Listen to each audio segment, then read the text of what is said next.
Hello and welcome to the Sonic Cinema podcast. My name is Brian Scuttle. Thank you very much for joining me at www.sonic-cinema.com, as well as the Sonic Cinema podcast YouTube channel. You can also check out the podcast on Google, Apple, Spotify, and plenty of other podcast platforms.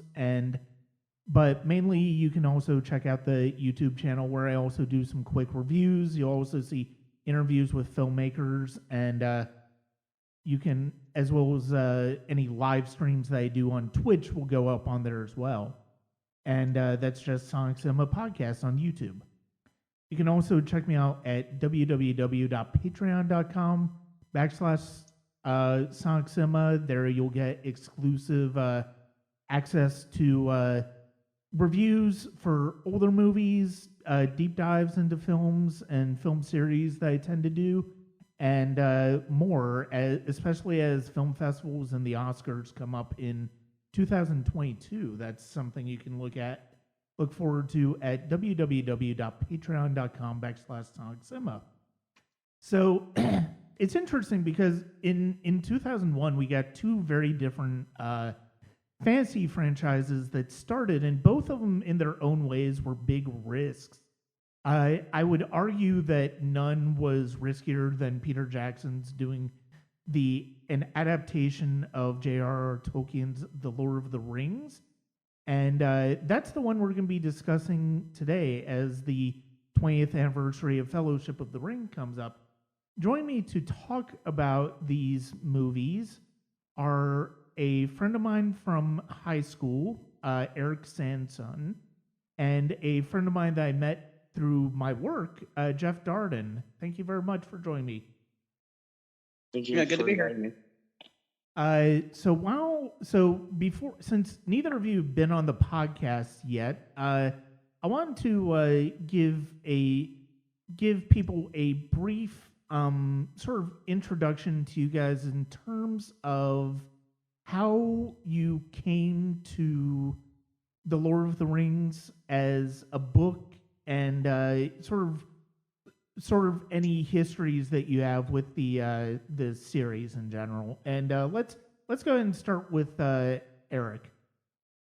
So I came to know the books after I found out that the Lord of the Rings was being adapted into a movie, and ended up picking up the first book. And I figured, well, I'll read the first book and go see the first movie. And one of the things I did when reading the first book was I thought, well, go check out the website too. I'll get into that a little bit more later on. But ended up reading the book, fell in love with that book, picked up the next two, read the next two, and thought, well, I'll read the Silmarillion as well, since that directly ties into the events of the Lord of the Rings.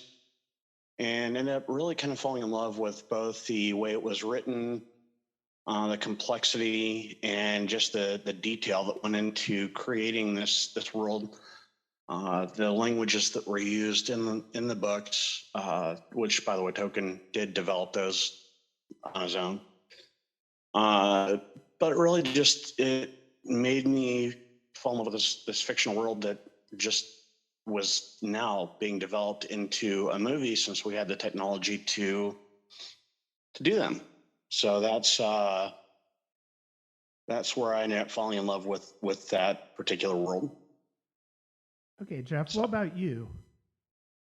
Kind of similar. I had heard of the Lord of the Rings. I'd seen the Hobbit, cartoon when I was a kid, but I wasn't a huge fan until I saw, that first trailer. Mm-hmm. And the fantasy genre growing up, in the 80s and stuff, it was my favorite, and so I read all the other fantasy books you can think of, just not Lord of the Rings for whatever reason. I just skipped it. I don't know. But as soon as I saw the trailer, I was like, oh my God, what is this? I have to know everything about it. I started, of course, I grabbed the book, started reading the book, delve into all the other, Tolkien, Christopher Tolkien and J.R.R. Tolkien's Silmarillion, Morgoth's Ring, Unfinished Tales, everything I could get my hands on leading up to this movie, because it just looked so amazing. And I pretty much went into it knowing nothing. So by the time the movie came out, I was ready, and I was a full-fledged fan already, and of course loved all the movies. It's to this day my favorite movies of all time. Yeah, it's interesting. I wasn't quite sure. Though both of those are kind of along the lines of sort of how I came to Lord of the Rings as well, because of the fact that I had not read the books before. I think I like Jeff. I think I had seen the Hobbit before cartoon, but it wasn't until that first trailer that I was really excited. And I had heard of Peter Jackson, and by this point I was kind of familiar. I was kind of paying attention to things online and reading about news on movies and stuff like that. But I knew Peter Jackson from The Frighteners as well as Heavenly Creatures. And so that got me interested. And then as the more and more trailers came out, and naturally by this point, I'm full-fledged in love with movies. And I bought the all 3-in-1, the single edition of Lord of the Rings, the book, and I started to read it before the first movie came out, and I think I got like 50 pages in, and it wasn't holding my attention. It was like this is such a tough read. I'm not sure if I can get through it. But once I saw Fellowship, it was funny. After that, having that point of reference in the way that Peter Jackson tells that story, it really helped me get motivated enough to continue reading the books. And so by the time Two Towers came out, I not only finished reading Fellowship, I'd also read Two Towers. And then once Two Towers came out, I basically read The Return of the King almost immediately, and then waited the long year before it came out. And I absolutely fell in love with these movies, and it was such a remarkable achievement what Peter Jackson and his crew did. And it's one of those things that it really kind of in addition to feeling like a milestone, not just in the audacity of the fact that they were able to make all 3 movies at the same time, essentially, and to make this storyline accessible for people. I think it's really a benchmark moment in terms of blockbuster filmmaking, because of the fact that it points the direction for the way franchises were made from that point on. Yeah, I agree. Yeah. I think it is a testament to Peter Jackson's ability to make those 3 movies at the same time that really ended up living on in cinema. If you look at the On Stranger Tides movie, some of the Pirates of the Caribbeans, they ended up doing more than one movie filmed at the time, which took place, of course, after Lord of the Rings had done their filming. But something, I'm glad you brought that up, something that I was able, thank God, to talk to some of the cast members about was the filming of doing 3 movies at the same time. And one kind of thread that a lot of the cast members had in common, including Sean Astin, was the trips between home and filming. It's a 17-hour plus flight one way, multiple stops, a couple different planes to get home. A lot of times they were only able to fly home on the weekends or when they weren't filming, which sometimes was only a day or a couple of days, and then they had to fly back. So, and I know that the reshoots they did after principal filming was done was just as, if you will, just as tedious and sort of hard to do as the first round of filming. So I think the fact that they were able to do all three movies at the same time and do so successfully and create this cohesive storyline that made it easy for people watching the movies to follow what was going on really was a very large testament to the abilities of the people making the films. Yeah, and I think a lot of credit should be given to New Line for taking that monumental risk, because no other studio had done it. And I don't know that The Matrix, or Warner Brothers or Pirates would have even attempted it if Lord of the Rings wasn't as successful. And of course, those two franchises weren't nearly as successful in their attempt at making the two sequels. But yeah, I agree, and I know that, like, for a lot of the cast members, they ended up getting apartments in New Zealand and stuff. And I think Sean Astin's family didn't they live with him for a portion of that shooting? But I may be wrong. Yeah, I think that I think that's right on that. But yeah, you're absolutely right. I think the thing that made it, and you're right, a lot of the credit does go New Line, and it's funny when you consider where New Line was at this time. Like, they were kind of a mini major at the time. I mean, they were part of the Warner Brothers family, I think, by this point. I think they were under the same corporate structure, but they were still kind of an independent studio from Warner Brothers. But they, like you said, I mean, they were basically best known at the time for the Teenage Mutant Ninja Turtle movies and A Nightmare on Elm Street and genre films. And the fact that they saw the vision of what Peter Jackson wanted to do, and when Miramax ended up putting in Turnaround, thankfully, when they couldn't get it off the ground for two movies, the fact that New Line was able to say, look, this is three books, right? So let's just make it three movies. It's a tremendous amount of credit, and it's, Peter Jackson at this point, like, his star was kind of on the rise as a filmmaker. He was a horror filmmaker, started out in horror in the 80s with Bad Taste, and you had Meet the Feebles, and then he had Dead Alive, and then he made Heavenly Creatures, which was an Oscar-nominated film. It's a brilliant film if you haven't had a chance to see it.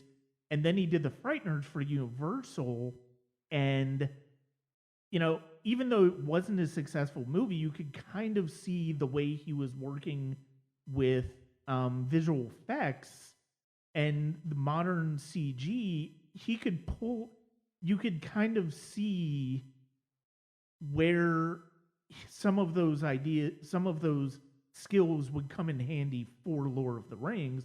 And then he was originally supposed to do King Kong before Lord of the Rings until Mighty Joe Young failed, and then it's like, okay, we've got to go to Lord of the Rings first. And it's just New Line, it's a lot of credit. I think part of the reason why this one was so successful versus like The Matrix and Pirates of the Caribbean is the fact that it's like you have the text right there. The biggest risk was not only just doing the three movies back to back, but the fact that this was fantasy at a time where fantasy filmmaking was just not really successful in any way. And it kind of, I mean, you had occasional movies that were successful, like Conan the Barbarian, and Willow to a certain extent. But then the year before, New Line put out Dungeons and Dragons, which, everybody agrees is terrible. So the fact that this and Harry Potter came out the same year, that's why Harry Potter is also a risky movie, but it's also family friendly. You can also see where the appeal would come. Plus, at the time, the books were the biggest thing imaginable, and that was not the case with Tolkien. No, and I think I agree with you completely with New Line basically writing Peter Jackson a blank check and telling them, do what you have to do, make the 3 movies, and we'll see where this goes. And I'm also glad that the special effects that they visualized for the movie at the time were available. Yes, Waterworks had to do a little bit of creative invention to get things to work for them, but I think in conjunction with the storyline that was already established by Tolkien, it worked out well. Yeah, I mean, and like the Weta Workshop, the Weta Digital, I mean, it started out, I think, if I'm not mistaken, in like Richard Taylor's like house with like 6 computers and some, like they didn't know what they were doing. Yeah. With Frighteners, and like they kind of had to wing it a little bit, and obviously they elevated their game by the time it got to post production or whatever, and they were like having to make all these the Balrog for Fellowship and everything, and I was just blown away by what they accomplished. By the time they got the Shelob and like that you can argue that some of the elephants and stuff that didn't look as crisp, but certain things looked amazing. Yeah.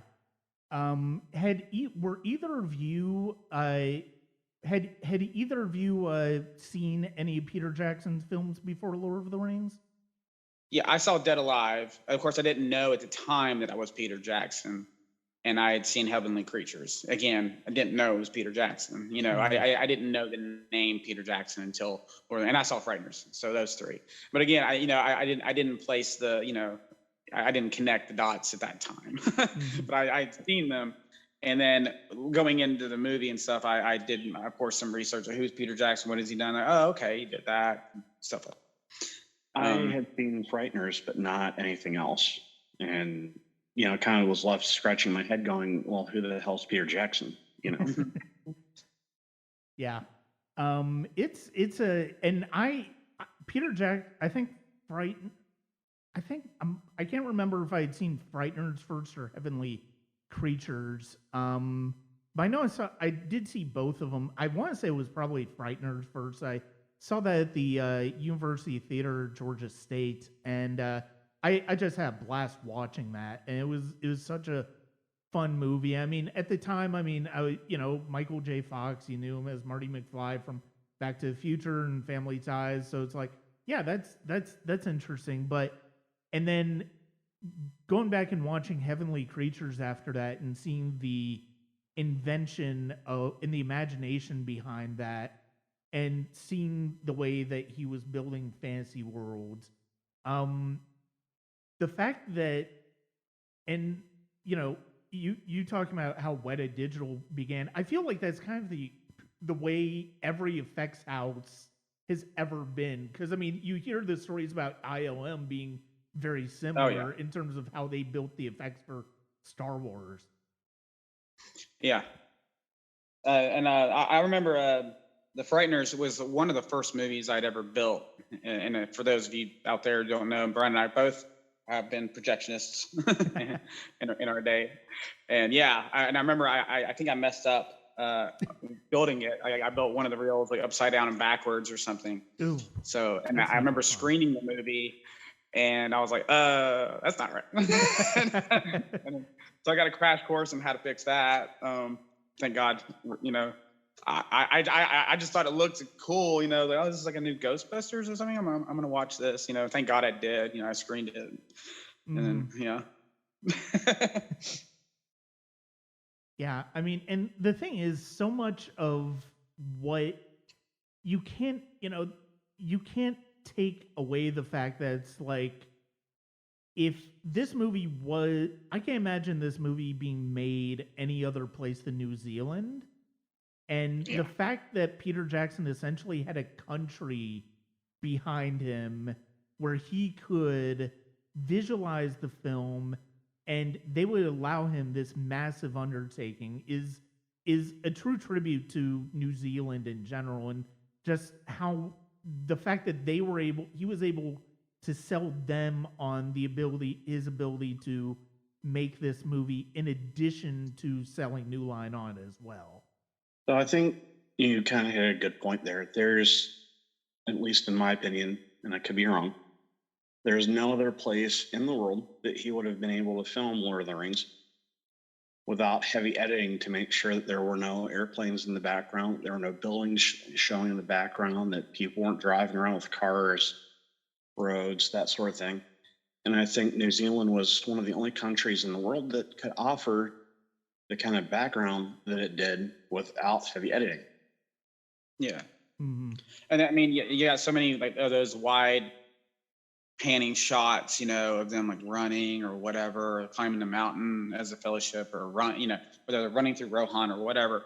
And you didn't get a lot of that in like The Hobbit. And you could tell they largely filmed it in a soundstage, with like CGI and stuff. And you could tell a lot of the magic was missing from those movies. I loved them. I love the movies, but they don't compare to Lord of the Rings. And I think that's one of those reasons, Yeah, and that's kind of interesting because of the fact that so much of, in addition to the digital effects and the setting of New Zealand, the fact that they built those sets and the fact that they built miniatures, so you had this combination of practical and digital effects to bring this film to life. I mean, that is, and I in addition to rewatching the Lord of the Rings trilogy for this, I also rewatched The Hobbit, and that is, and as much as I enjoy the Hobbit movies, you can tell that the way that they made the movies is just different. And it doesn't have the same lived in quality that the Lord of the Rings movies do. Right. And like Hobbiton was like, they built a set, right? And then like waited like a year later to film there to let all the foliage and plant growth, kind of take over a little bit to give it that realism. And they're doing the same thing for the Amazon show. So I have some high hopes and I have some concerns about that. Yeah. That's another topic. It's just amazing to me that they have the amount of space they do to work with. And I'm glad that they were able to build the sets, let them sit there for a year, and reasonably expect that when I went back that they were not just going to be still standing, but not heavily vandalized either. So that was a plus. Right. Yeah, absolutely. So we Jeff and I both mentioned that we had seen the Hobbit cartoon. Had either of you seen the Ralph Bakshi animated film before, or have you seen it afterwards?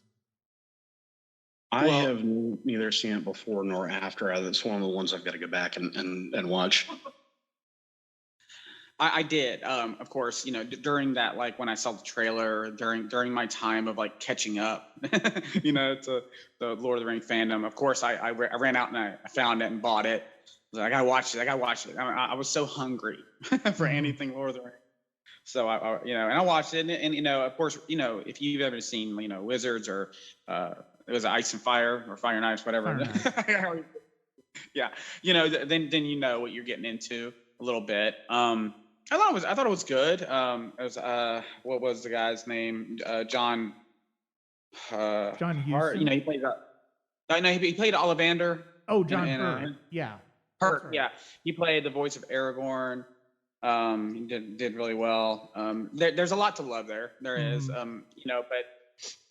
it kind of does like the first, it does like, I don't know, Fellowship, and then maybe a quarter, or some people say half of like Two Towers. And I guess they were going to go back and do it, finish it up. And I think they did, or another studio did Return of the King, but I didn't see that.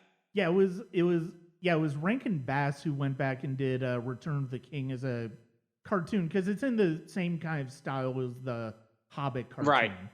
But yeah, I mean, that was one of the things about the Bakshi one that kind of frustrated me, because I think I first saw it around that time of getting excited about the movies, and the fact that it's the first, like, it basically ends at Helm's Deep, but it's not like the entirety of Two Towers, obviously. It's like basically the Fellowship and then the Two Towers. But yeah, I mean, you look at what Bakshi does in his animation, and you can definitely see how it's of a piece with something like Wizards, like Fire and Ice for him, even though I think I probably prefer those two more because Yeah, I feel like for the sure. world building is stronger. It's more original in that case. I mean, I still think Bakshi did about as well as he could do, and I mean he's a filmmaker who one of the things I kind of lamented on a guest appearance of on another podcast is the fact that American animation has been so dominated as this idea that animation is just for kids and just for families, while we don't really have a strong foundation as the idea of animation for everybody. And I think Bakshi, he had his niche after like Fritz the Cat, Lord of the Rings, American Pop, all that stuff. But at the same time, like he would run into issues because his movies just weren't as successful because they weren't family animated movies. So, Right. but yeah, I mean, it's interesting to watch those animated versions of Tolkien and see how much they try to tell those stories versus the live action iterations that we've gotten. I think it's unfortunate too because I think the last couple of generations of people born in the states were, I think they were unfortunately raised with the idea that once you got to a certain age, cartoons were for children. Mm-hmm. You're not about anymore. That means that you don't get to watch cartoons. And they were raised with this idea that the only time you really got to watch anything that was animated was if a child was watching it. Mm-hmm. Or it was Disney. And even then, it has a certain stigma that, if you're over that certain age and you're watching it, then there must be something wrong with you.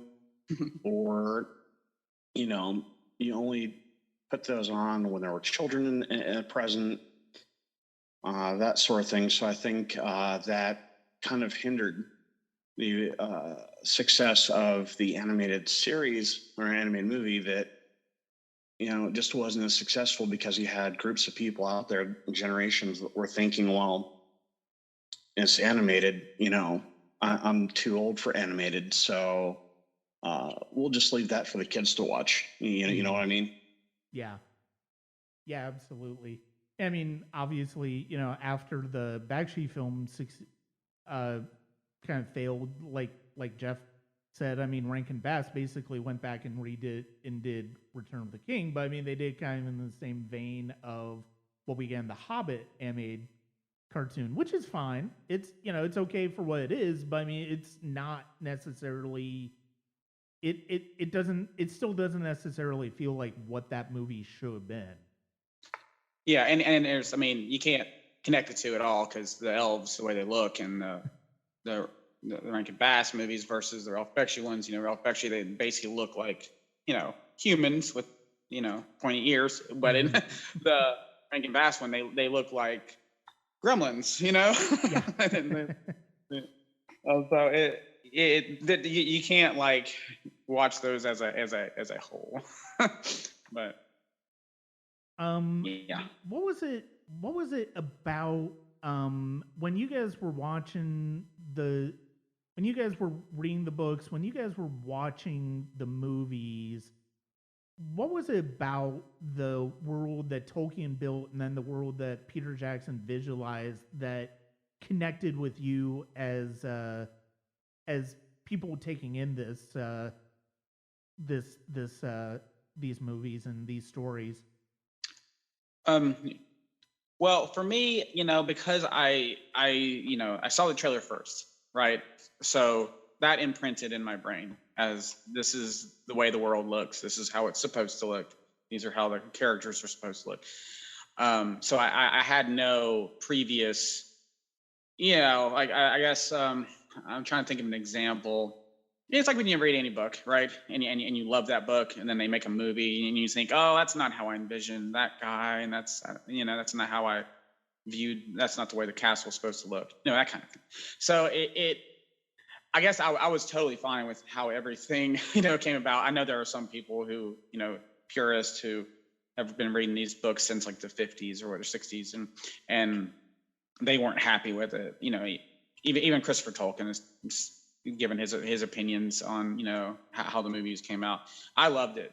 I mean, so no complaints from me in that regard. And I think for me, looking at the trailers, having read the book, I had a preconceived idea of, okay, this is how it's supposed to look. I thought, well, the trailers kind of portray a little bit of what it should look like. And I, thought, well, I'll save any sort of criticism for after I've seen the movie. And that way I can at least have a better idea. Went and saw the movie. And I think the appeal for me was the environment, if you will, that they were in at the time would have been similar to the environment that was present in the books. Mm-hmm. Wide open spaces. A lot of people lived in villages, towns, hamlets, cities. There weren't many people that lived out in remote areas. You were able to traverse back and forth really without ever coming in contact with anybody. And if you did, it was rare. So that kind of portrayed this idea that it was an open world of sorts, and lots of green, lots of rolling hills, mountains. So it was a very definitely a very intoxicating sort of location or feel for the characters that lived in this world, that had been experienced in, perhaps travel.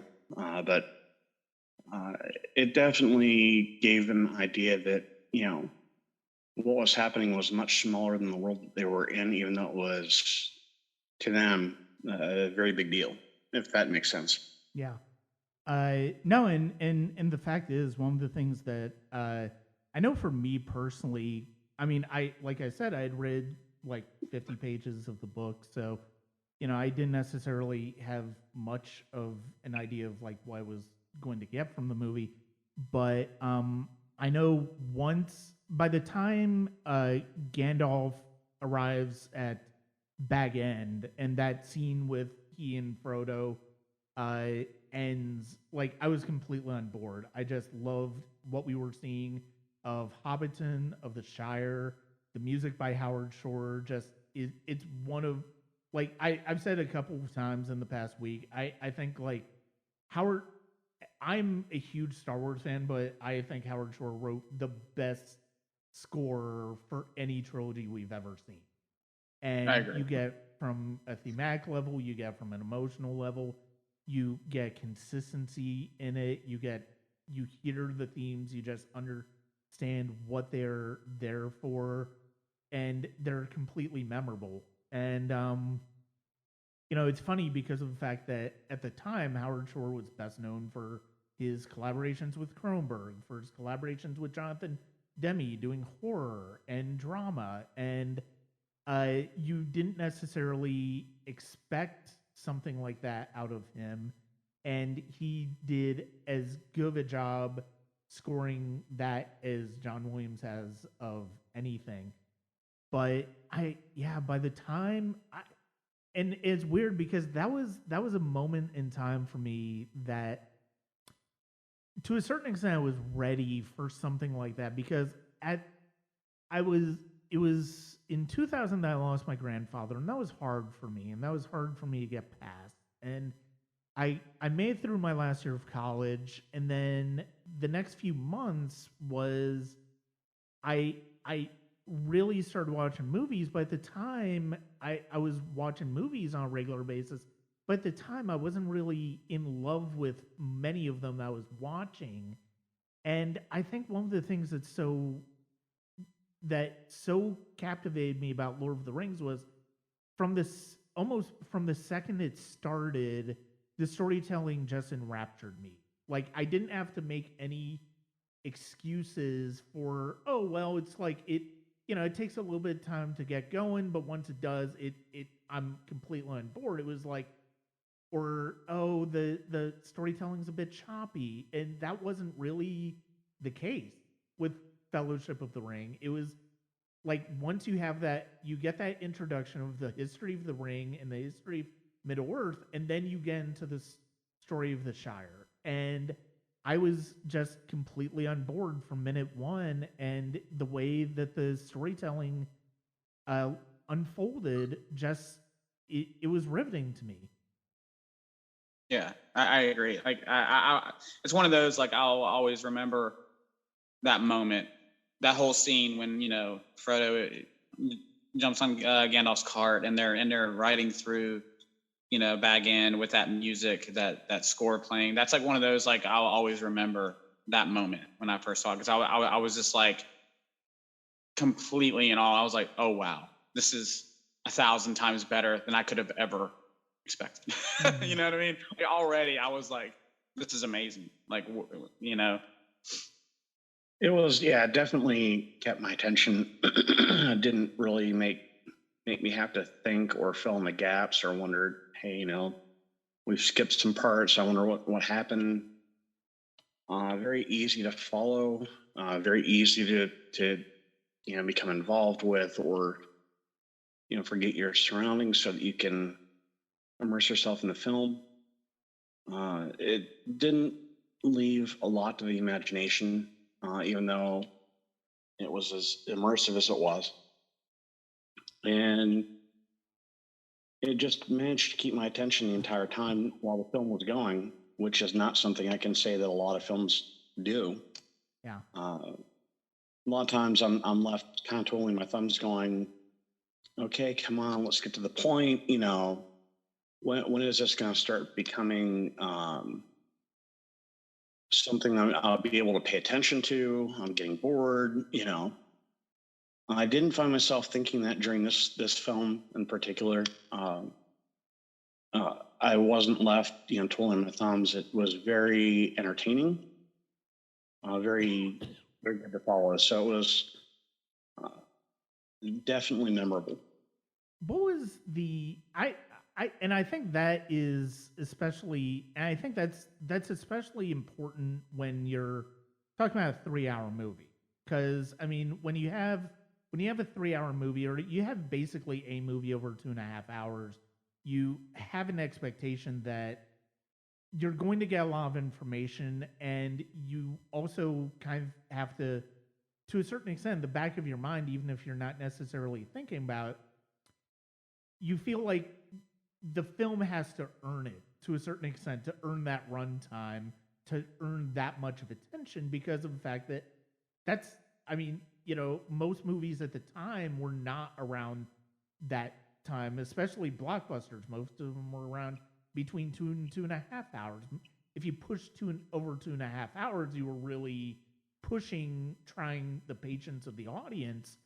And the fact that you had three 3 hour movies, or 3 hour plus movies in these, it's a tribute to Tolkien, as well as a tribute to Peter Jackson, and how he, Fran Walsh, and Philippa Boyens were able to adapt this story to make it accessible, but also keep it interesting while staying true to the ideas that Tolkien wrote about in his initial book.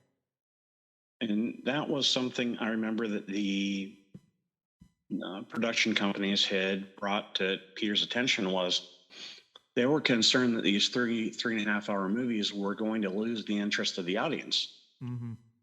And a lot of the companies that he had gone to prior to New Line Cinema accepting the contract for 3 movies, was they wanted him to create, 2 movies or a movie, and they wanted it to be like a 2 hour, 2.5 hour movie, which wasn't simply going to work. But even with New Line Cinema, they had expressed, at least to Peter, that they were concerned because up until that point, a lot of movies that were over 3.5 hours or 3 hours, they didn't they didn't manage to capture an audience's attention for that long. There were people that were getting bored. There were people that were leaving the theaters because they had lost interest in the movie. And I know that they had expressed that to Peter and said, is there any way that we can make them just a little bit shorter so that, we're not presenting these movies in a manner that's losing their attention? And I'm glad that Peter stood his ground and said, look, these movies are going to be as long as they're going to be. Really, I'd like to make them 4+ hours each, but I realize that the people aren't going to sit in the theater for 5.5 hours. 3.5 hours is the best I can do. And we're going to stick to that 3.5 hours roughly per movie. And I believe that people are not going to lose interest like you think they're going to. And I'm glad that he did, because not only was 3.5 hours, I think, kind of the perfect amount of time, but people didn't seem to lose the interest that the production company thought they were going to lose. Matter of fact, you had people that were coming back and seeing the movies,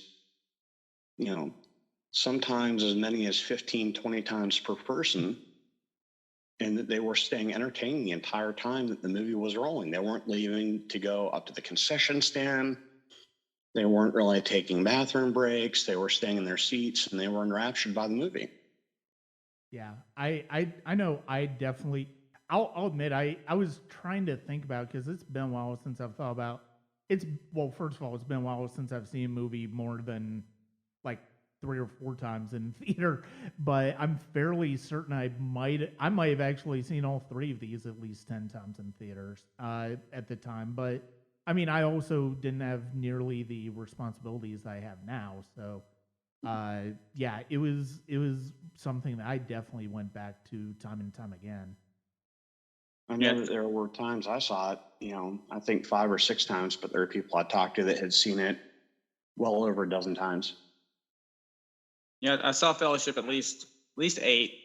Saw Two Towers about 10, and I remember I saw Return of the King 13 times. Yeah.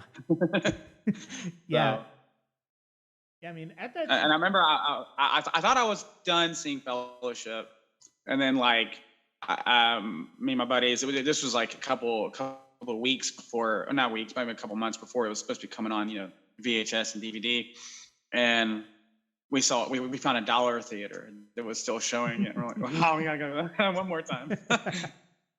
Yeah. There was no hesitation. We're like, yeah, let's go. And it was the most destroyed print I've ever seen in my life. It was just like a grindhouse, rocket damage, green scratches. Yeah, there's a lot to. Yeah, I mean, there's a lot. If you've ever seen a print like that, it basically means that, first of all, print used to be actual film, not digital, which it seems like it's been ages since that's been the case. But yeah, I mean, if you see a print like that, it means it's probably been through multiple times of scratching, brain wraps, all that stuff, and that's a lot of different projection stuff that could be talked about. That's part of a completely different conversation. But yeah, I mean, and it's funny because of the fact that, the idea of, people aren't going to sit around for like 5.5 hours. By the time Return of the King came out, they were doing like a Trilogy Tuesday event the night before Return of the King opened, where it's like, oh, hey, you buy one ticket and you can see all 3 movies at once, back to back to back. Oh, and it's not just the theatrical versions of Fellowship and Two Towers, it's the extended editions that add like 40, 50 minutes to the runtime. Yeah. I remember that the offerings for those, originally, some of the theaters around here were, I don't know about the one you worked at, Brian, but I know there were other theaters that they were selling out so quickly that they were having to open multiple houses to be able to fit the number of people that were buying the tickets, because they were going within hours. Oh, yeah. Of them being offered. And I remember that there was one theater in particular that I'd gone to see a different movie at, and they were showing the extended versions. And I remember seeing that they were in 10 houses out of like 14. And I remember talking to the manager and just out of curiosity, and that particular theater, I don't remember which one it was, but they had sold so many tickets and there were so many people that were coming to the door and wanting wanting to buy tickets that for at least for the weekends, they had to open up multiple houses in order to house all the people that wanted tickets. Yeah. And I think that was shocking to them because, they weren't used to something that had been out for a while where they were still selling out. You know what I mean? Yeah. Yeah, and it's funny, those days are completely gone. I mean, the theater I worked at and the theater Jeff worked at for a little bit is in a bit of a different situation because we didn't necessarily get everything. The only one of the Lord of the Rings movies we got was Two Towers.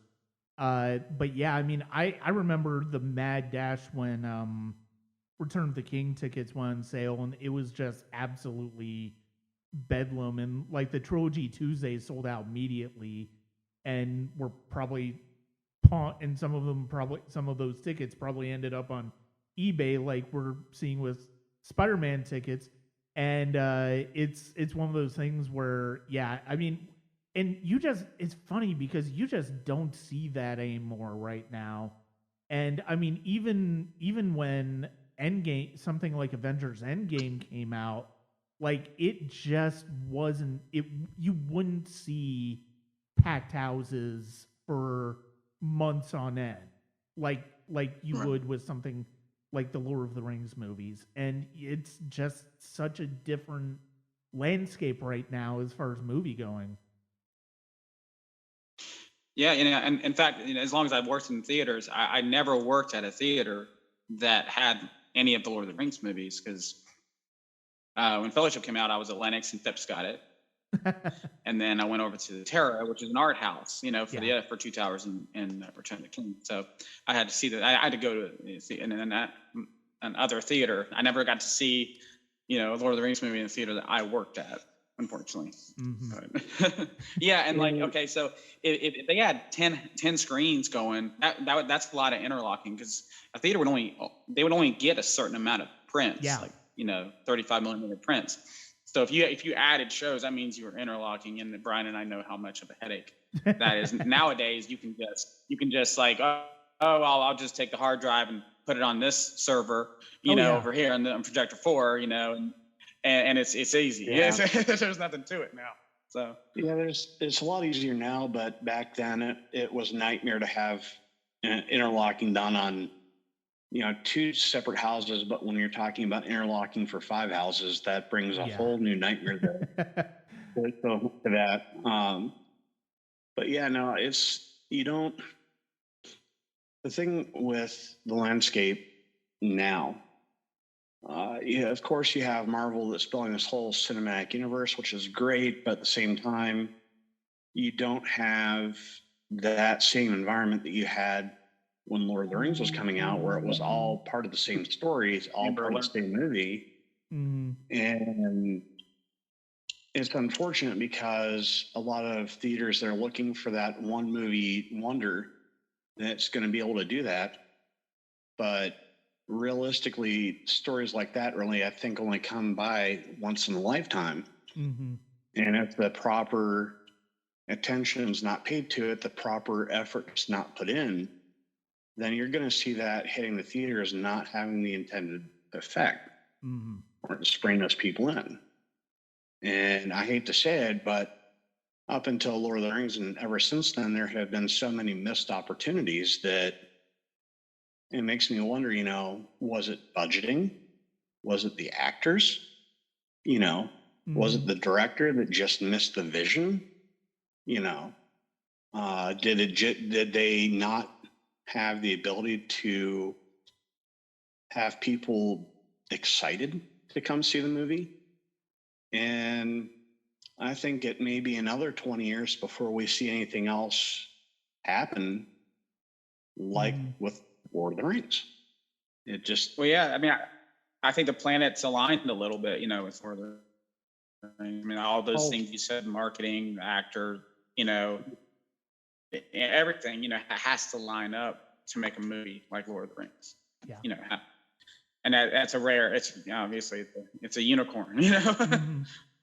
No, and it's funny because of the fact that at the time you had Harry Potter that came out one month before Lord of the Rings, and on the surface, because of the fact that they're both fantasies, they're both dealing in similar ideas of the world to a certain extent, even though one is more of a fantasy that's kind of rooted in reality in Harry Potter, but Lord of the Rings is just straight up completely new world and a different world than what we're used to in the modern day.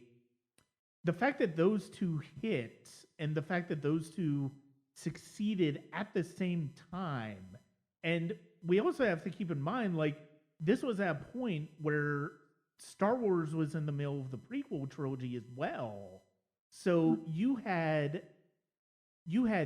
Star Wars back into the fold, but when all three of them had releases the next year, it was Lord of the Rings and Harry Potter that people were more interested in than Star Wars. And granted, that's an entirely different discussion because of the relative quality or lack thereof in the prequel trilogy. But at the same time, you can, if you look at the numbers for the Phantom Menace versus The Matrix in 1999, clearly the Phantom Menace was the bigger hit, but The Matrix was considerably more of the moment, and it was basically what boiled down to, I think, is audiences wanted something new. And Lord of the Rings, even though it's based on this 45-year-old, 50-year-old text at the time, it was new. It was something we hadn't seen before. Yeah, well, actually, yeah, you just kind of made a point in a way, something I never thought about was, 1999 to 2000. Well, actually, you can go back to Phantom Menace, right around in that whole area from then to about 2001, a whole new fandom of geeks were being introduced to superhero movies, that we have now. You have the Spider-Man and X-Men movie that came out around that same time. Mm-hmm. And they kind of paved the way for the modern day superhero movie. Then you had Harry Potter, Lord of the Rings, and then of course Star Wars was coming back, into the fold. So I think that whole era really probably spawned a whole new generation of geeks and fandom, So I think it was the right time for it to come out. It was right at home. Yeah, I think you're absolutely right. It was the right time, the right place, the right story, and it cast an overwhelming shadow over other releases that were in the theater at the time. And sometimes that's a good thing, sometimes that's a bad thing. Mm-hmm. Yeah, and you definitely look at, if you wanted to look at the original Star Wars, going off of what Eric said, it was a great thing because of the fact that, we got this new exciting world that people just clamored to, but at the same time, you think about what Hollywood did after Star Wars, and most of what they did was they learned the wrong lessons from Star Wars. Some people, were able to build off of what Star Wars did in terms of successful world building and creating new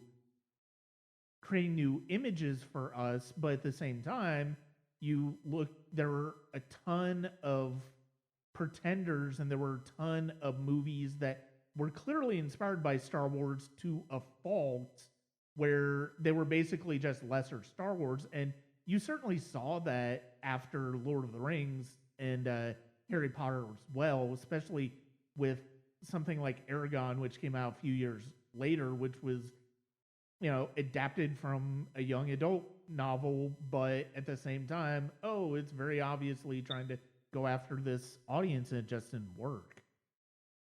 Yeah, and I don't think HBO would have greenlit Game of Thrones had Lord of the Rings, not been successful. That they knew. Yeah.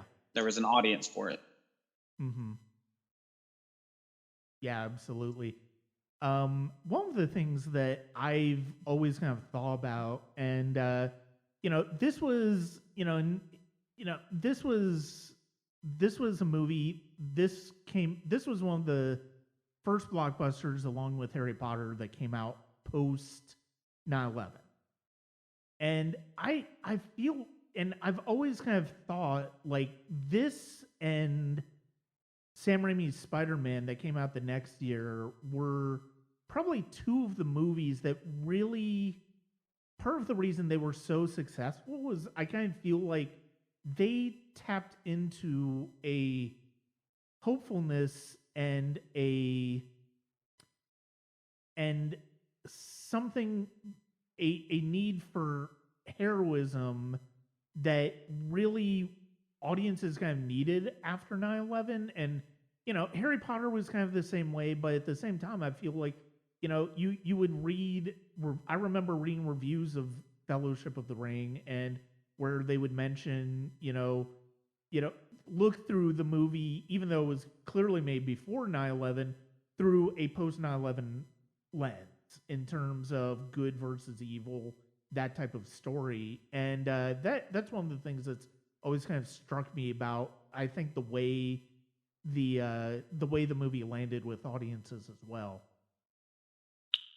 Yeah, let's say like Sam's speech at the end of Two Towers was probably, I don't know if it was written after the 9/11.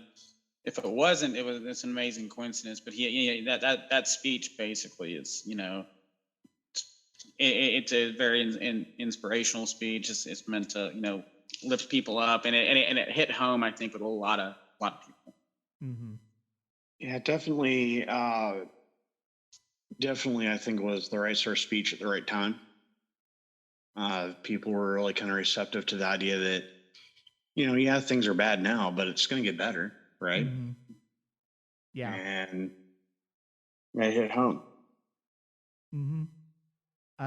As the series progressed, I know for me personally, and like I said, I'd read Two Towers when I'd read Two Towers after I watched Fellowship and caught up with everything in Fellowship of the Ring. And I know one of the things that was kind of, I kind of felt like at the time too, I still loved the movie, but I still felt like it was kind of a disappointment, partially because of the fact that they kept out the scenes with Shelob and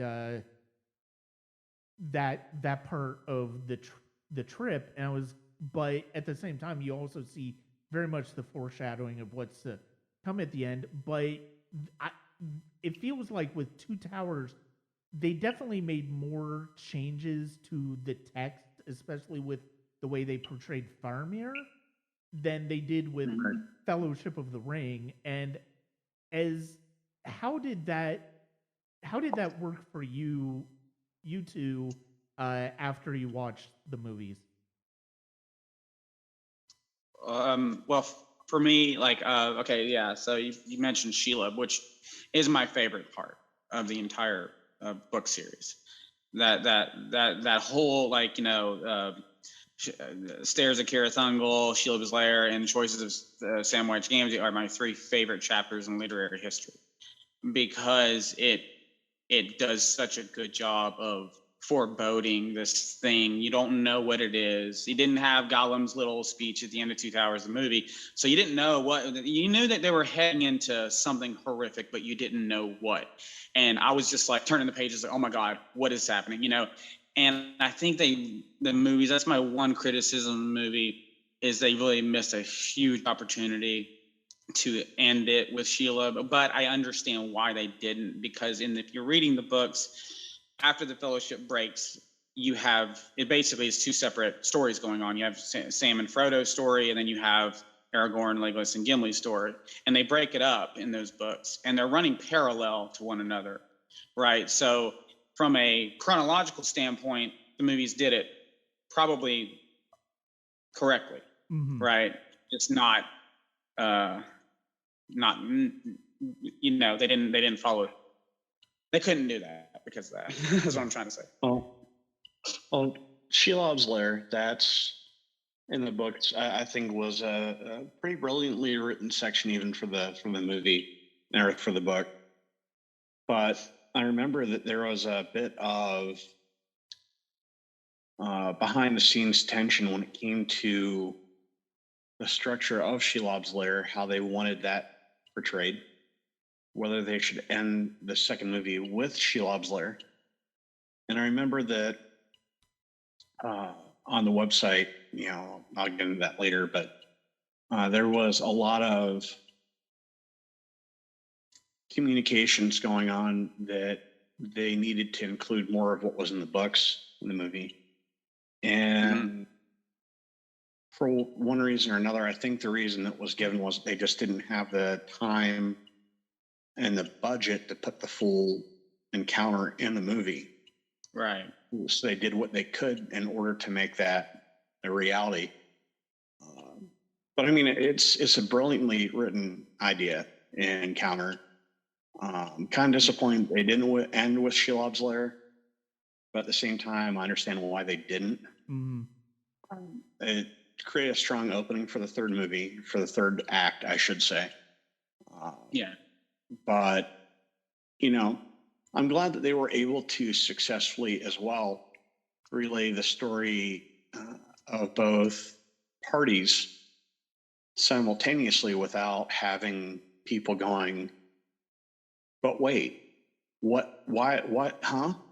Why is it that they jump time here and shorten this time over there? Yeah. What happened? Where are we at? What's going on?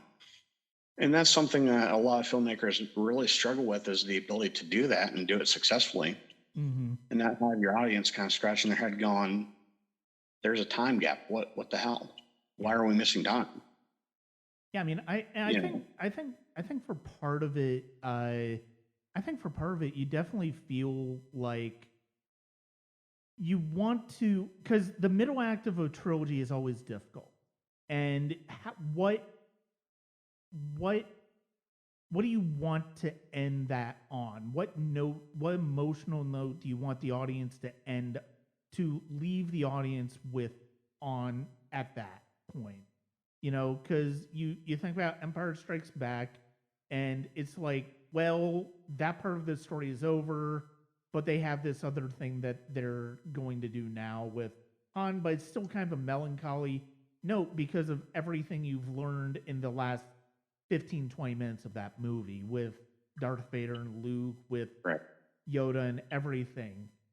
But with this, I mean, I especially seeing the way that they structured Return of the King, you definitely, I do feel like you understand the choice of Shelob going more towards Return of the King because you still feel like you get a complete story with Frodo and Sam, where they're introduced to Gollum, where you see them going, you see the roadblock of them being Faramir, and I think that's one of those things where once you really think about Two Towers more, you understand that having, not only do you feel like there's more of a sense of accomplishment, and if they had put Shelob at the end of that, I can see audiences kind of recoiling like, oh my God, what are you doing leaving me like that? Because you have the success of Helm's Deep and then Sam losing Frodo because of the treachery of Gollum. The way that those story arcs were eventually structured is actually made it more successful. And I think one of the things that's great when you look at, I think the extended edition of Two Towers is probably the best one in that it elevates an already great film because it adds real meat to the bones of both of the stories beyond what we got in the theatrical version. Yeah. And I mean, and also from a cinematic point of view, I think overall the decision was right to put Shelob into Return of the King, because there really wasn't a lot for Frodo and Sam to do after that, Yeah. And I mean, really, Shelob doesn't even show up. I don't think that scene it's like 45 minutes into the movie, 45 Yeah. minutes to an hour into the movie, so it's not it doesn't even open with that. But like, I mean, yes, they could have drawn out Sam's rescue and stuff like that, but another thing I kind of criticized the movies about was and they could have explained the time, because in the book it doesn't really say, but to me it seems like they were lost in Shelob's caverns like for hours. Mm-hmm. I mean, hours, and in the movie it just seems like just a quick little this little cave. We're gonna get to the other end pretty quick. I mean, it's pitch black. They couldn't see a thing. They didn't know they were being stalked by this monster, and that would have I guess explained a lot of given them more to do if they would have opened up with it and just drawn out that scene for longer and made it. I think the reason that they didn't draw it out a little bit longer was the tone and pacing of the movie itself. And I think that they wanted to create a shorter scene so that it impacted the storyline a little bit more. And I agree with you. I think that it would have been a little bit better if they had, drawn it out, perhaps had it where it was near pitch black on the screen, to show people that, hey, by the way, they really can't see where they're going. But I remember that the big thing that a lot of people were upset with wasn't necessarily the encounter with Shelob itself. It was the idea that Shelob didn't talk to them, didn't give them the opportunity to escape unharmed, and then decide later, oh, well, never mind, I'm going to go ahead and hurt him anyway. I think that was one thing that was really kind of upsetting to a lot of people, was that, she gives them the opportunity, hey, if you can beat me at this game and you can solve these riddles, I'll let you go without hurting you. But if you don't, well, you're not leaving. And I think that was another part that really kind of upset a lot of people, is they were expecting that to be in the movie. But I think, too, Peter Jackson probably thought, well, how are we going to have this spider in the movie and justify it being able to talk? Yeah. We really can't. So people are going to kind of look at that and go, well, yeah, it's a giant spider, but talking? I mean, come on. Then it would have been that would have been too similar to Aragog, from Harry Potter too. Yeah. We got two talking spiders, Yeah. Yeah, exactly. Even though they probably would have said, well, they're just copying Harry Potter. And it's like, no, Harry Potter's copying J.R.R. Tolkien. Right. Yeah. Considering that, the books are almost 100 years apart, give me a break. Yeah. Well, and and the way the Shelob scene works out in the books, it's one of those things where I think that's a conceit that's kind of easier on the page than it is to make it work on screen. And I think especially because of the fact that in the way Gollum is talking about taking them to Shelob at the end of Two Towers, at the beginning of Return of the King, if you make it to where even if the audience buys into the idea of Shelob talking and you have this game of riddles between them, it still kind of feels like you're kind of if she's given them an opportunity to leave unharmed, it sort of takes away the threat of Shelob and what she could do in derailing their journey. And it's that negative impact to the already palpable sort of stress, if you will, and anticipation, and having that break is going to interrupt that flow of energy, that flow of the film. And I think ultimately they just decided, well, it's just easier to remove that part. Yeah. That way we can continue with the film, continue building, and having this palpable sense of threat, ever present in the background without having to stop, have this battle of wits and then, oh, okay, well, you're going to attack me anyway, and then trying to rebuild from where you stopped. That's really very difficult to do. Mm-hmm. And I think that they just said, you know what? Yeah, people are going to be upset. People are going to be disappointed, but we'll just skip that part and we'll go on and we'll continue carrying this, palpability in the background that, we've already built, that we left off with on the second film. And we'll just keep going. And, it's going to draw people in a little bit more and make it better for them to watch the movie and go, but what's going to happen? Yeah. So I'm glad in the way they didn't. I was going to ask, how did you guys feel about the plot device they developed where, the Lambert spread and Frodo sending Sam away, to get, because that obviously did not happen in the books. And, and at no point did Frodo and Sam even argue or get in a fight. He was always there. He was always going to be there for Frodo. That kind of bugged me a bit. But I understand they were trying to get Sam far enough away to then become, be the hero, come in and that from a cinematic point of view, yeah, it was exciting, it was fine, but them figuring out the caverns, getting lost, it in a book, it just seemed like they could have still had that moment. Sam could have still had his moment where, Gollum could have, they get into a big fight and Sam, of course, beats Gollum's ass in the book, but they could have changed it that way where Gollum, knocks Sam out for a brief time, or something. I don't know. It just seemed. Again, I think that they were. I'm sorry. Oh, go ahead. I was just gonna say it just bugged me that they, where was Sam really gonna go? He's gonna go all the way home, yeah. It again, it really kind of plays into, even though, like you stated, it wasn't in the books, didn't happen in the books, not the way that was portrayed.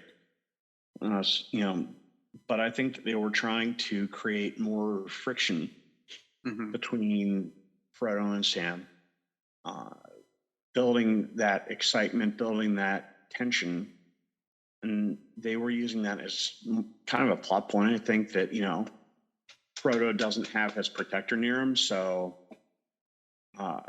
he's more vulnerable. Mm-hmm.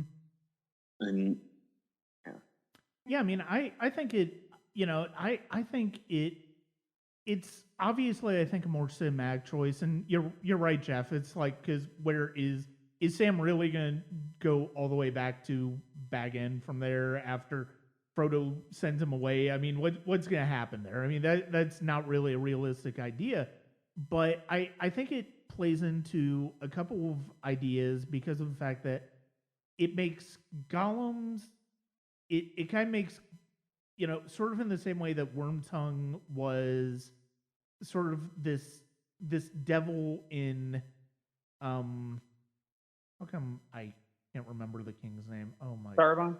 Yeah. His ear in Rohan, Gollum is sort of like the devil in Frodo's ear in that arc with those three.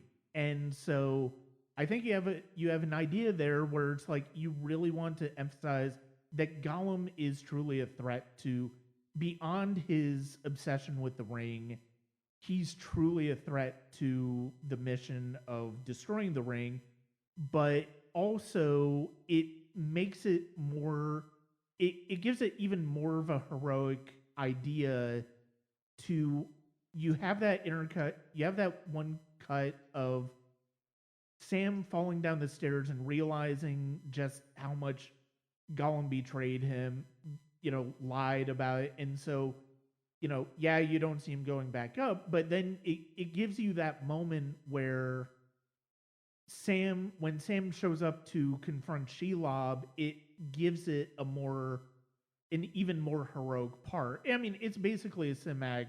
It's one of the things where you have to look at adaptation versus just being slavishly, literal to the text. And it's like it's one thing to be literal to the text and be true to the text, but you also want to be true to the spirit of the characters and the way that those characters behave are in that moment, and you want to do something cinematic as well. And at that point, it also adds up to the fact that Frodo, to a certain extent, he's putting too much trust in Gollum, and I think that's an important thing to illustrate as well in that moment. I agree. Yeah. Well, same here. And, it's just that whole misplaced trust part issue. How do we feel about some of the, it's like I think, I just watched these movies a few days ago, and I think one of the things that really strikes me is how much of the visual effects continue to hold up. And I know a big part of it is the way that they went with miniatures as opposed to CG for a lot of the wide shots, a lot of the big establishing shots of places like Rohan of Orthanc and Mordor and just everywhere in general. But the fact that we even now looking at the performance capture on Gollum, and Andy Serkis just did an amazing job with it, as he's continued to do as a motion capture actor.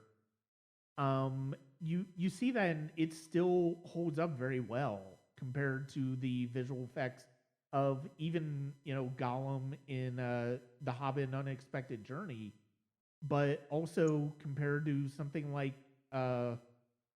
Caesar and the Planet of the Apes movies and Avatar. You still see that Gollum still holds up as a character.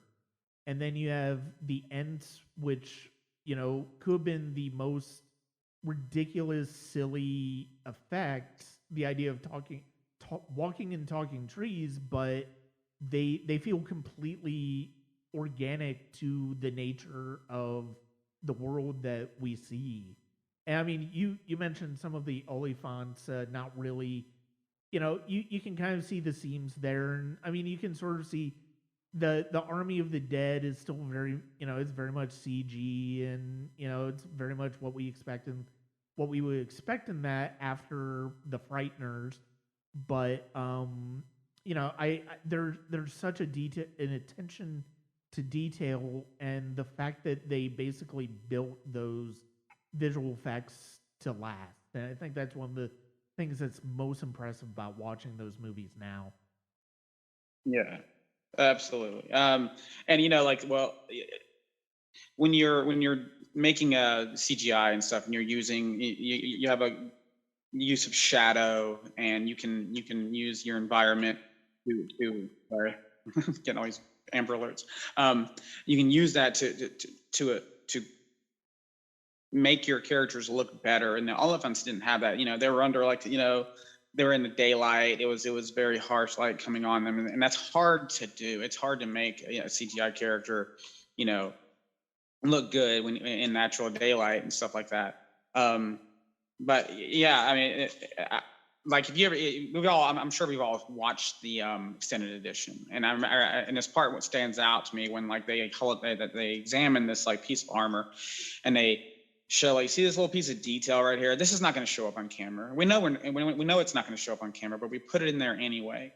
It's that level of detail and attention that makes this movie so great. And I think they probably did that as well with the CGI, which probably added to its ability to survive the last 20 years and still look great. I mean, like you said, that even like Dobby, from Harry Potter, looks pretty bad. I mean, it looks okay, but nowhere near as good as Gollum.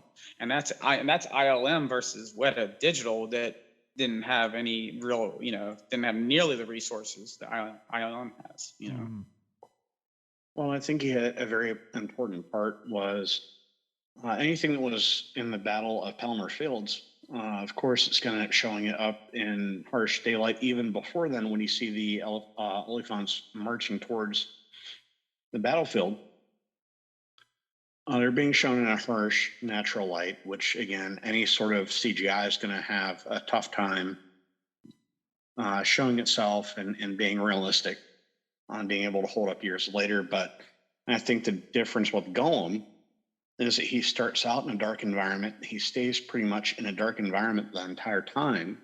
Right. And dies in a dark environment. So it's able to hold up more realistically, look more realistic, and it's going to end up holding that integrity as a visible fictional character that underwent CGI transformation much better over an extended period of time than, say, the Oliphants will, because he was able to blend in a lot better to his surroundings as opposed to what was on the fields of Pelennor. And it just, unfortunately, is something that I think technologists are still kind of working on to make look more realistic under sunlight. And I don't think we're quite there with the technology and coding, but I think we're getting much better at it. So that's just my opinion. Yeah, it's interesting what that Weta is better at certain things than ILM, like faces, like human faces. Even like Orlando Bloom was only in a few actual scenes in the Hobbit movies. Most of that is CGI, and I can't tell which one's CGI and which one's not. I couldn't tell you. Maybe if I really examined it. But then you get Luke and the Mandalorian, and I'm like, that's fake. Just same with Leia, same with Grand Moff Tarkin. It's like I can tell it's fake. ILM needs to go over Weta and take some notes or something. I think. I really think that they could use a lot more help because, like you said, with Luke, Leia, and Grand Moff Tarkin, it's very easy to look at it on even a high def TV and go, oh, well, that's obviously fake, even though they're using someone as a stand-in. You can very much tell that it's just not holding up well, even within months of its release. And Weta's doing much better work with that, and it's making it look much more realistic.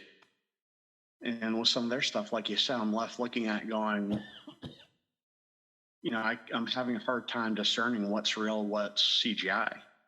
Yeah. But then again, like Van Helsing did, Weta did that one, and there are some pretty, I don't know if they were rushed, but like there were certain scenes in that one that were like, not great. So. Yeah, and I know that again, I talked to a couple of the cast members of Lord of the Rings. Thankfully, I've had that opportunity before this pandemic hit, and being able to talk with some of them. And a lot of them, they really loved making the first movie because a lot of what you see is physical props. There's a lot of actual like set building. They were able to interact with physical items in front of them. The second chapter in the film, The Two Towers, is when some of the griping starts becoming a little bit more apparent because they're having used more CGI than physical prop work because, let's face it, there's no easy way to make an ent and make it look realistic. It's too time consuming, too much animatronics, and let's face it, it's just not going to look the way that you want it to. But a lot of the I don't want to say griping, but I think they were more upset and disappointed, if you will, with the third chapter because a lot of what was there was CGI. And a lot of those actors, including Sir Ian McKellen, they got to their breaking point because they, were filming scenes alone. Sir Ian McKellen actually got to the point during the third movie where he wanted to quit because a lot of the stuff he was filming was CGI. There were no other actors on set. There were other actors that they were having a hard time coping with it because, again, there were a small number of actors on set. A lot of what they were seeing was CGI, blue screen. But I still think they did an admirable job post-production, adding in a lot of the CGI work. And I really have to give the actors credit for not quitting or getting to that point where they just finally said, enough's enough. I can't do this anymore. I'm done. Yeah. Yeah. And I really have to give it to the production company, the producers, and also the director in making sure that they were placated enough where they stuck around and finished the filming. Mm-hmm.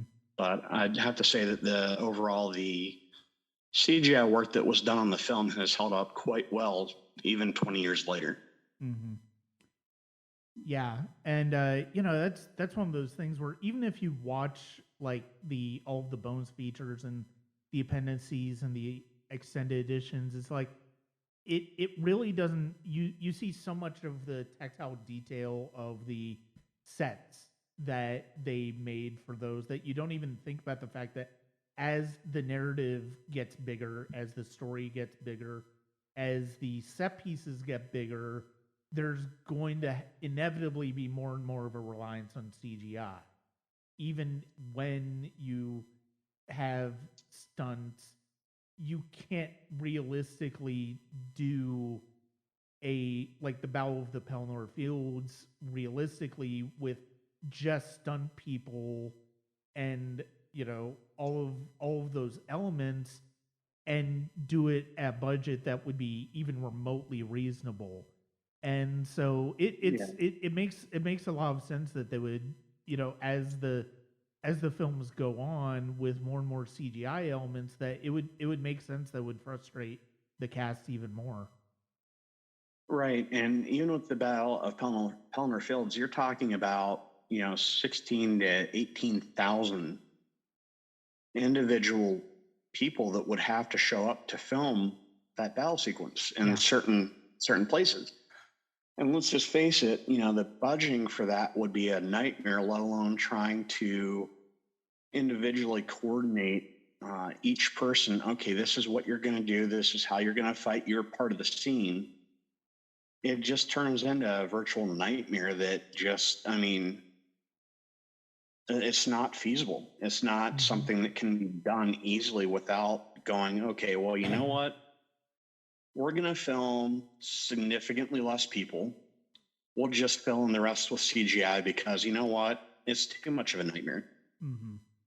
And we're just going to have to do it. And unfortunately, we're just going to have to deal with it the way that it is. And I think the ability for them to do that was just phenomenal. Because you really can't tell that, or was it 3/4 of the people doing the charge on the horses were CGI. Yeah. Mm-hmm. You get the first 3 rows that were actual people that showed up for the actual charge on their own horses, and you see row upon row upon row behind them. But the CGI was so good that you look at it and go, oh, okay, well, more people. Yeah. I think that was amazing. Yeah, truly. And it's like you wouldn't necessarily expect, that story about Sir Ian McKellen almost being so frustrated that he would walk away from the project.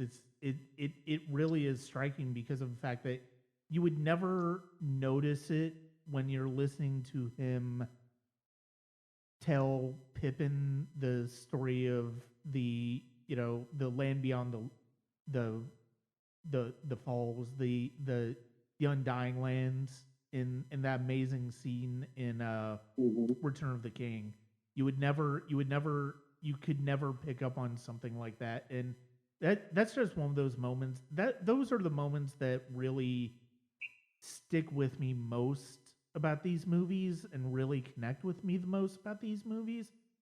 Those type of moments, the moment where the hobbits are back at the Green Dragon at the end of everything, and it's just them singing in silence, and you understand the weight of that moment, and I think that's ultimately why these films work. I mean, you can throw as much great technology as you can at a movie like this. It doesn't work without the characters. It doesn't work without those moments, and it's something, you know. Usually for a podcast like this where we're talking about specific movies, I tend to take notes. I didn't need to take notes. I've seen these movies so many times, but I have my memories of these movies are so profound, and it's all of those moments.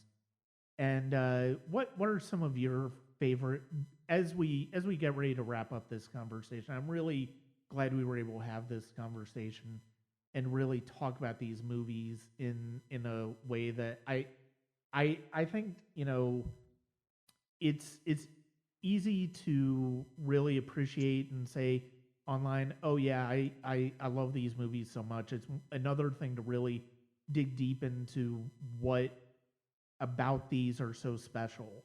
And what are some of your favorite moments from these movies? Jeff? Uh, well, God, I'm trying to think because I have so many. Um, I love one of my favorite scenes is when they're on I think Weathertop, and they're camping out, and Frodo's asleep, and you know the hobbits are making the food or whatever, and they're attracting the Nazgul to them, and you know when Aragorn shows up and fights off, I think it was like 6 of the Nazgul or something like that, and that moment where he like turns around and sees the one, and the Nazgul looks at him and he throws a torch in his head. I love that the way he just turns around and looks at him. That's probably my single favorite moment in the movie of all the movies. But I love that scene because it really it affirms who Aragorn is, what he's capable of, why he's been sent to, you know, protect the hobbits, you know, and you know you know in that moment, okay, this dude's for real. You know. And yeah, I would probably say that's probably my favorite part. Yeah. Yeah, it's just there's some, like, there are at least 2 or 3 from every movie I could probably point to, and you know, I mean, it's one of those it's one of those things where it's like you remember you remember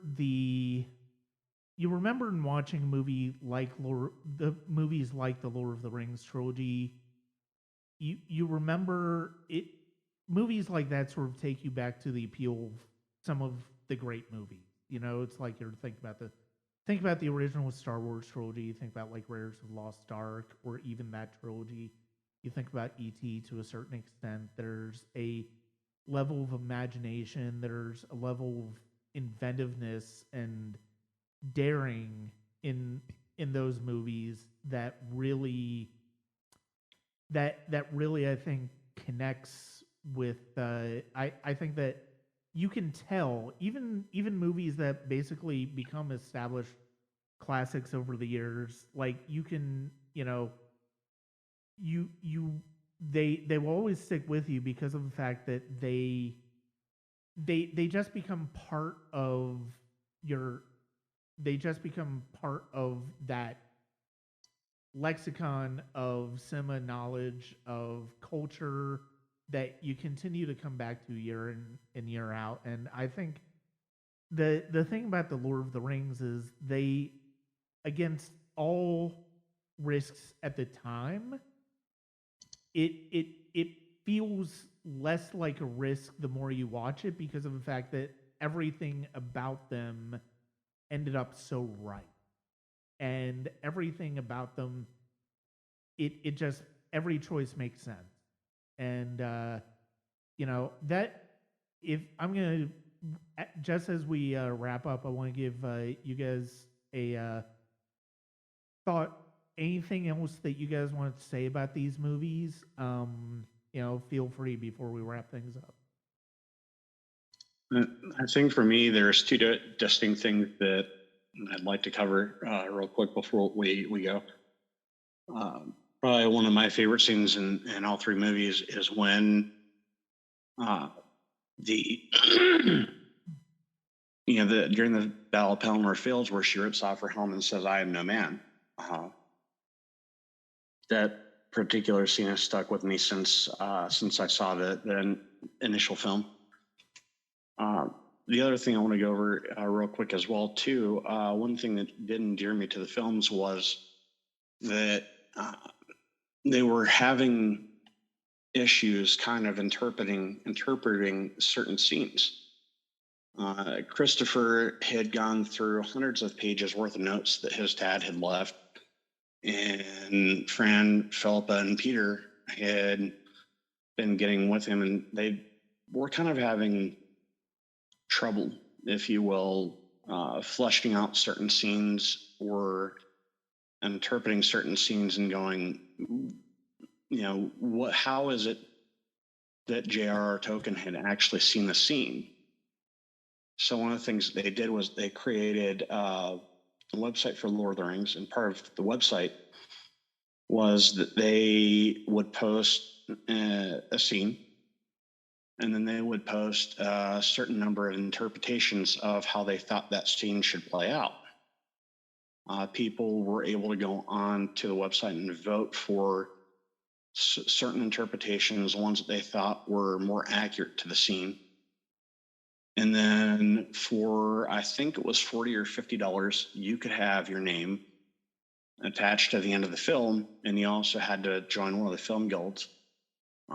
I just didn't have the money at the time to be able to do that, but I do remember that it was a really neat and nifty idea to be able to go in and say, okay, well, I at least contributed my thoughts to how things should be interpreted. Whether or not they were chosen, at least I was able to have an active participation in how the outcome of the movies came around. So I thought that was something that, I'll remember for a long time. Yeah. Jeff, what about you? I mean, just the 3 years, or even the year leading up, I guess 4 years, want to go there, of just anticipating the anticipation of each subsequent movie is something I'll never probably experience ever again. Just me and my buddy, love these movies just as much. He's the one I saw all of them with. Every single time I went, he was there. And the theatrical experiences themselves, like sitting in the theater, after seeing the movie several times and knowing there's a lot of these people who have not seen it yet, and just seeing their reactions, so I would say that my favorite moments of these movies were just, the anticipation leading up, getting all of the companion, books, art books, the toys. I got the swords. I got the freaking United Cutlery swords hanging on my wall right now. I've never been obsessed with anything as I have with Lord of the Rings. Like Game of Thrones maybe comes close, but not quite.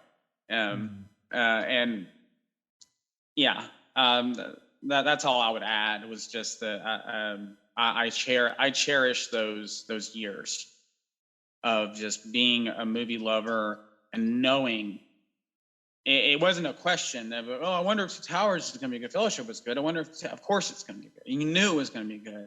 And that's rare. Even the Marvel movies, which are, I would say nine times out of 10 a hit, they're still kind of like, I wonder what they're gonna do this time, But with Lord of the Rings, there was no doubt it was gonna be good. Yeah, there are gonna be scenes that they, like the Shelob, and I even had my problems with the Eowyn fighting the Lich King, but I love that scene, but I love it more in the book, and I wish they would have gone a little more towards the book part, but. And just everything leading up, and the fact that Éomer seems to have just been completely forgotten by Theoden. He doesn't even like mention, oh, by the way, this is going to be the new king of Rohan. It's never even talked about. Yeah. But that's the gripey stuff that's the nitpicky stuff that I want. Yeah. Yeah, Anyway. I will say going back to I love the Eowyn scene with the Witch King as well, and I love the way the music works and the build up to that from the moment that he approaches Theoden and just everything about that. But yeah, you're right. Especially in the theatrical version, like Éomer and Éowyn Éomer's just kind of there. You don't really deal with the repercussions of him being king, and even in the extended edition, you don't necessarily do that. I'm glad you see some of the connection between Faramir and Éowyn in the extended edition, and I do love that you see the moment where Éomer sees Theoden and Éowyn, and you get that moment of emotion with him. So yeah, I mean the theatrical version, I love that scene, but yeah, at the same time, I'm glad that they were able to flesh that out in the extended edition. I kind of understand why, because by that point in the theatrical, for people who haven't necessarily read the book, you want to keep their focus on Frodo once the Battle of the Pelennor Fields is gone. It's like, oh, okay, now we've got to go back to Frodo, and he was taken by the orcs and all of that stuff. But yeah, I agree with you on that as far as those changes. But I'm glad some of that is back in the extended edition. With that, I want to thank Jeff and Eric both for coming on and sharing their thoughts on these movies and their histories with these movies. And it really is it's a tribute to these movies that 20 years after, really very few blockbusters are quite like it. Like Jeff said, I mean, even with Marvel, you wonder, well, is it gonna be a hit? Is it gonna be good? Is it not gonna be good? Or with these movies back to back to back, you really didn't worry about the quality after Fellowship. You basically were just looking forward to seeing them finish the story. So I want to thank you guys for joining me on this discussion. I really appreciate you having me here. Thank you. Yeah, thank you. This was great. I had a great time. Yeah, and hopefully at some point we'll be able to we'll do this again. Maybe talking about something else. If there's if there's another topic that you guys want to talk about. So yeah, right. Absolutely. Yeah, I'll shoot you. Yeah. I'd like to thank Jeff and Eric for joining me to discuss the Lord of the Rings trilogy. I was really glad to be able to get them to talk about it. It's going to be for this episode of the Sonic Cinema podcast. To wrap up 2021, we're actually going to wrap up my discussions on the 1996 movie year. And that's going to be it for this episode of the Sonic Cinema podcast. Check us out on YouTube, Google, Apple, and Spotify, as well as patreon.com/Sonic Cinema, as well as, of course, www.sonic-cinema.com.